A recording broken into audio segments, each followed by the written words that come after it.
Tonight's explorations are being lubricated by Void Stout from Full Geek Brew Lab in Winnipeg.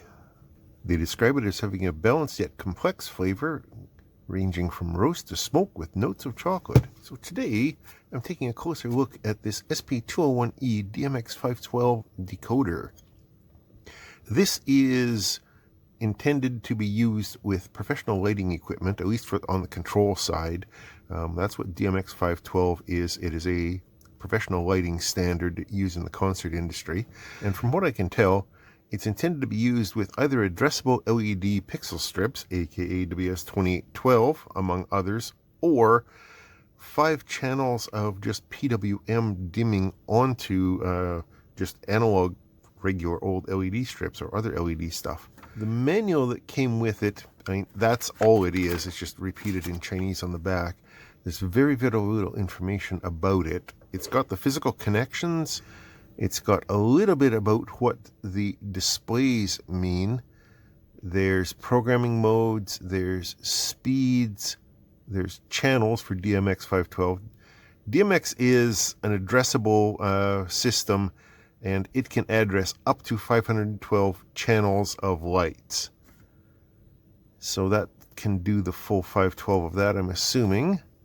Then there's buttons. We have clock data, VCC, and ground for addressable pixel LEDs. The clock is only used with certain types of pixel strips.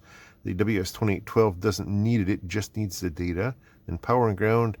And then we have the 5 controllable channels of PWM dimming. And then this diagram just showing how you would connect them up. LED strips to there, power to there, pixel strip to there, DMX in there. If you had a second one, you go out of that one and into the second one, and you would set different unique addresses in each one. What little information I can find online suggests that these 5 channels of dimming correspond to the first 5 addresses. So if you set this to address 1 for the box, then that would be channel address 1 on the first one, address 2, 3, 4, and 5. And the rest wouldn't do anything if you're just using analog LEDs. But for the addressable LEDs, it goes a little bit different because they are RGB or RGBW with a white, or RGBWW with a white and a warm white.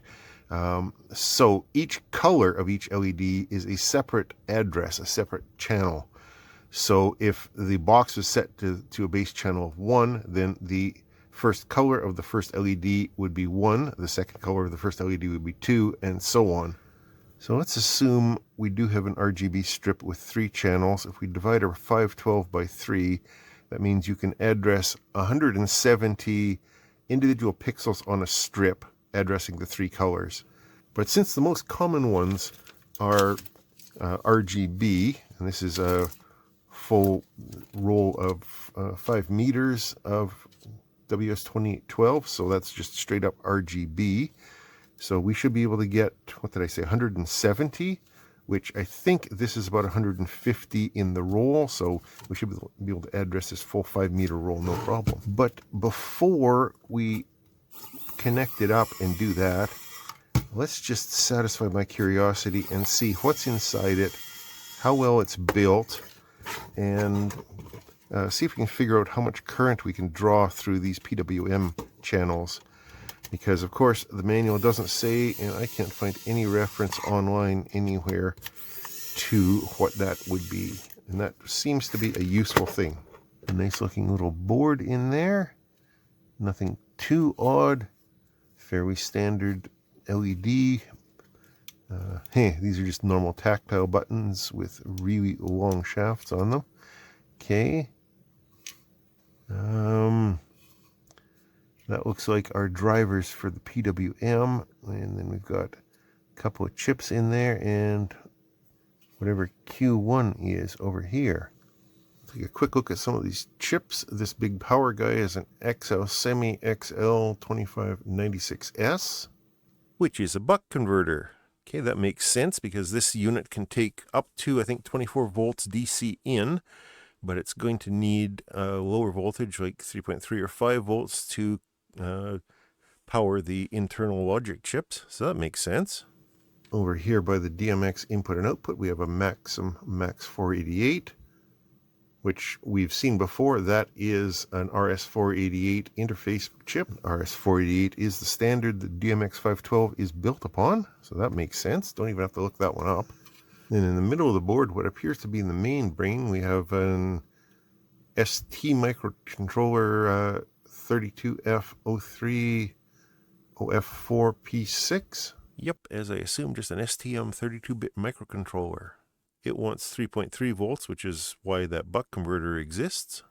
Over here by the output for the addressable pixel strip, we have a 74HC245, which is an octal bus transceiver, tri-state. So that will be just being a line driver onto the pixel strip, I'm assuming, to sort of isolate it from the microcontroller, or isolate the microcontroller from the pixel strip in the outside world. And then the one that we were curious about, 20N03. There's 5 of those guys, so that will be driving the 5 analog outputs, the PWM outputs. And those are N-channel MOSFETs, which are capable of 20 amps at their drain. That is useful information, so that is what our limit is going to be for how many LEDs we can put on that PWM output. So other than those things, there's just a handful of passive components on there. Polarity protection diode right at the beginning, some smoothing capacitors, inductors for that buck converter. All pretty reasonable design inside here. Let's put it back together and connect it up and put it to work and just see what we can make it do. Initially, I'm just going to hook it up to my power supply, give it 5 volts, because that's what the pixel strips want, the ones that I've got anyway, and just see what it does. Allegedly, it has some automatic patterns in there, so we'll start with those and just go from there. I do have some software on my computer that I can try later. QLC is the one that I'm using. Others are available. This one happens to be both Linux friendly and free to use, so that's what I'm going to use. But initially, as I said, I'm just going to see if this thing will, or what this thing will do with no connection and just using the internal patterns. I think that will, yeah, I think you can see that. So 5 volts, power on. Ah, looks like it is doing some patterns. Okay. And what do we have on the screen here? It says 2811, so that will be WS2811, which is also compatible with WS2812, which is what these guys are. Other options in that menu are 1903, not sure what that is, 1804, 16703, blank, 8208, 8206, 1813, 1812, whatever these other things are. I don't recognize any of those. 512 is presumably DMX. APA 05, APA 02. I think those ones, the APA ones, are the ones that need a clock and a data. But let's go back to WS2811, and we can see the patterns happening on these lights. I'm just going to skip through the menu to get to the program menu, P, which should give us the different patterns. Yeah, there we go. There's 99 of them apparently, and these just go automatically with nothing connected to them. So if you just wanted a decorative display or something and didn't want to code up an Arduino or something like that, then you could just use that. But that's not what we're here for. Next menu, oh, you can change the speed as well if you wanted to. Let's leave it at default. And then there's C, channel. That is the DMX512 channel, so you can just up and down that. If you long press, it changes which digit you're playing with, and then you can do that. I'm just going to leave it on channel 1 for now, because why not? And I will hook up my DMX cable and prepare for the next experiment. I do like these pluggable screw terminals because you can really torque on the screw without cranking on the board itself, and then plug it in nice and gently I'll turn it on, and we still have our automatic patterns because there's no control. But when I plug in the DMX, poof, the lights go out. Why do the lights go out? Because my lighting board is not telling it to do anything. Let me just pull up a couple of channels here. There's a red, there's a red and green. Oh, sorry, that's a red and blue. There's a green and a red and a blue together. Right, so I can do that for any of them anywhere along here. All the way along through the entire thing. And then black it out all at once. So I have full control over it on the fly live. And again, you could program an Arduino to do this. This is a little bit more industrial, a little bit more professional way of doing it. Even though this is a cheap thing that I picked up on eBay, it is still relatively, it's aimed at a professional-ish market. So you could, on a stage or something, outline a prop or a set piece with LED tape, or wrap around a drum riser or something like that. And yeah, that's all good. So remember I was talking about channels. Let's just go, hang on, let me just go over to QLite. Hang on. So here's the QLC desktop, just in the simple desk right now.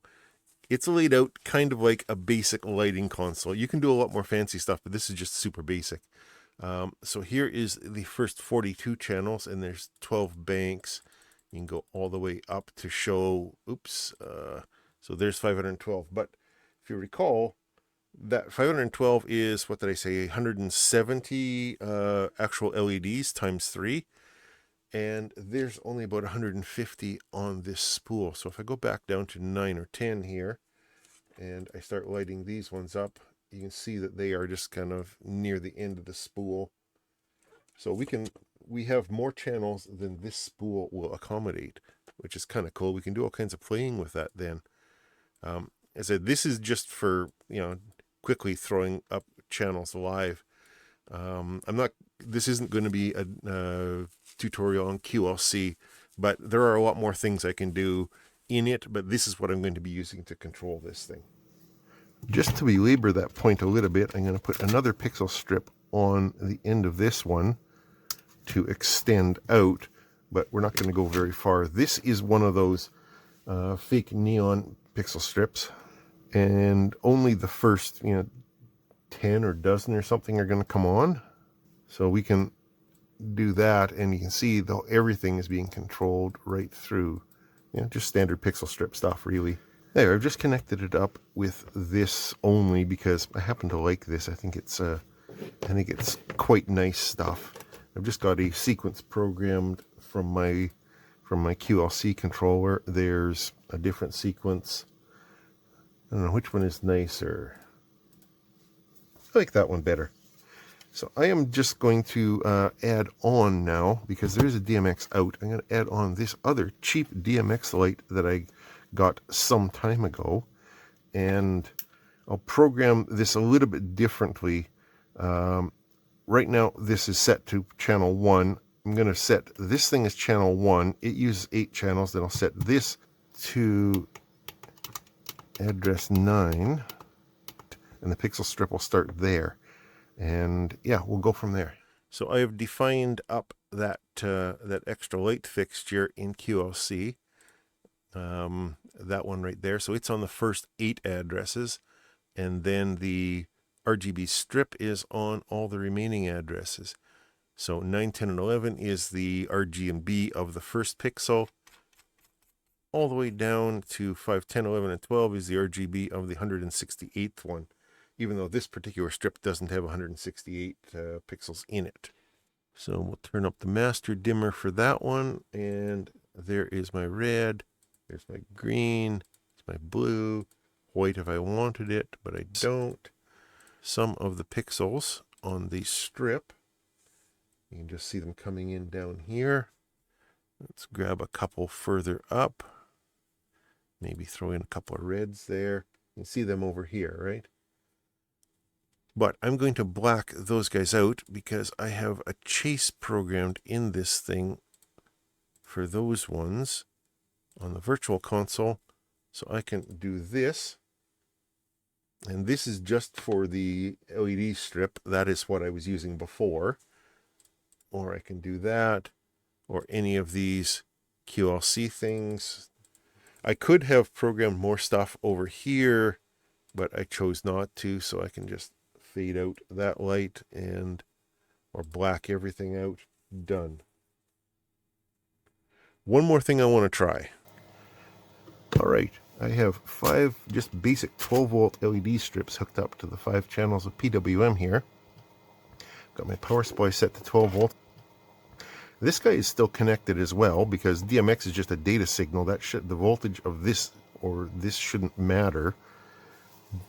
So if I turn him on, yep, that still works. Okay. Let's bring the master down. And then the first 5 channels programmed into here. Remember, this thing is channels 1 to 8. This thing starts at channel 9. So if I hit channel 9, that brings up one of these, the first one. Channel 10 brings up another one. Channel 11 brings up another one, which is the 3rd channel of this. Channel 12 brings up that one. And channel 13 brings up that guy. Well, that is cool. I wonder if my chasers work that I programmed earlier. They should, shouldn't they? Yeah, right. Those are just programmed as a 3-channel chase. So those just act as normal channels and the first 5 channels out of that. Okay. Now thinking back to the bus driver chip that is driving the pixel output, what voltage is it running at? Is it going to be running at the main voltage, or where's its VCC? Max 7 volts. Okay, so it's going to be running off that regulator as well. So I should be able to hook up my pixel strip as long as I hook it up to a separate power supply and common the grounds. Let me just try an experiment before I risk an entire strip. I've just got a single pixel of WS2012 there. I'll plug him into the clock and or the data and ground. Got the ground from there common to the ground of this little board, which has Universal Solder's breadboard power supply on it. I've got it set for 5 volts. There's 5 volts there. So if I bring up the 9th channel, because that's the first channel of this, then I should see, yes, R, G, and B. Cool. So I can connect a pixel strip up with these other ones running at different voltages, as long as I've got a separate power supply, separate 5-volt power supply for that one, and the grounds are joined. Hang on, let me join a full strip here just for maximum silliness. Right, I think that should do it. This pixel strip is getting ground and data from there. This power supply is giving 5 volts to that strip. The grounds are joined together. Yeah, I think that should work. So now if we come over here and turn that one back on again, that didn't change anything. Green first pixel here, and the one strip there. Channel 10 should be the red of here and a second strip there. Channel 11 should be the blue of that one and a third strip. Channel 12 should be the green of the second LED and the fourth strip there. And channel 13 should be the red of that one and these guys. Yeah, that is exactly it. Oh, very cool. And then if I black these guys out, I can still go over to my virtual console and put my chase on, which should go through multiples of these. Or actually, that's the one that I really want, because that goes for maximum silliness. So all of this is being controlled over DMX, and I could go a lot further on this one, or I could put a lot more on here on these PWM, because I think, what did that thing do? Like multiple amps. It was really big, I think, wasn't it? Yeah, it could do up to 20 amps, so we could put tons of stuff on there. Lots of possibilities. The more I look at this box, the more I like it. There's a lot of applications for it. But that's me scratching the surface on it right now and just experimenting and seeing what it can do. I hope that's helpful to somebody. As I said at the beginning, I could not find a lot of information on this box out there on the internet. So hopefully if somebody stumbles across this in the future, it's useful to you. To my regular viewers, thanks for watching, and if you have anything to say about this, please comment down below. Yeah, I will talk to you later.